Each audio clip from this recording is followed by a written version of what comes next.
Talvez a dúvida mais comum de quem trata do tema das provisões é aquela famosa pergunta: esse caso é de perda provável ou é de perda possível? Esse caso é de perda possível ou é de perda remota?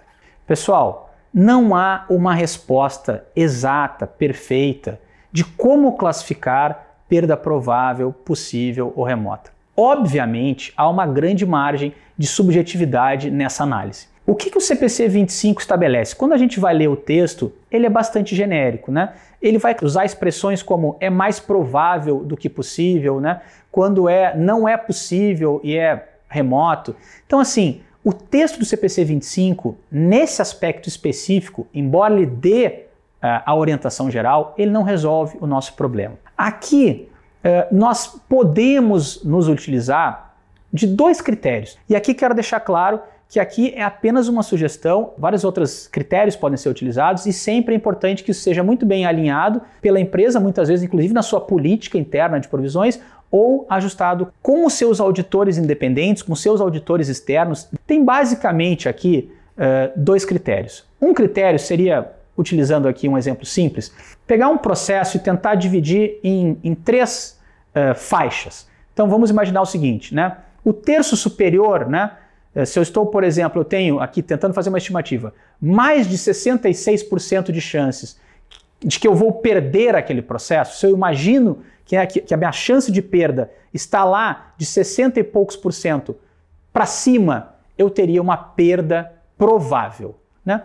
Naquela faixa entre o 1/3 inferior, que seria de perda remota, né? Nesse segundo terço, que ficaria entre 33% e os 66%, eu teria a perda possível. Mas, Rafael, como é que eu vou saber se é 33%, se é 66%? Isso pode ser assim tão exato? É claro que não é tão exato. Evidentemente que em alguns casos, quando eu tenho um trabalho estatístico, eu consigo ter esse dado, eu consigo saber se na média dos casos passados, por exemplo, eu tenho perdido 27%, 30%, aí fica mais fácil de enquadrar. Mas muitas vezes eu não tenho. Mas é um orientador, então use essa regra, né? O terço superior, perda provável, o terço do meio, perda possível, o terço inferior, perda remota.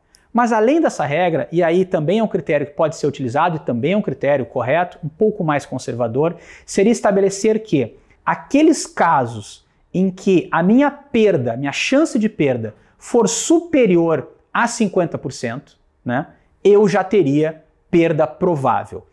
É claro que é uma variação fina, né? Há uma sensibilidade aqui de quem vai fazer essa análise, mas é um critério muito importante também para nortear. Então a empresa pode estabelecer que, como uma boa regra, e o CPC 25 dá amparo a isso, a minha chance de perda é maior de 50%, perda provável. Se ela é inferior de 50%, ficaria no espectro entre perda possível ou perda remota. O remoto é mais fácil, né? O remoto, nós conseguimos normalmente identificar aqueles casos em que dificilmente, muito dificilmente, eu vou perder. Então, essas são duas regras que nós podemos utilizar. Elas são muito próximas, eu estou usando mais para efeito didático, que é a regra, então, né, dos terços e a regra de ser provável quando a minha chance de perda for superior a 50%.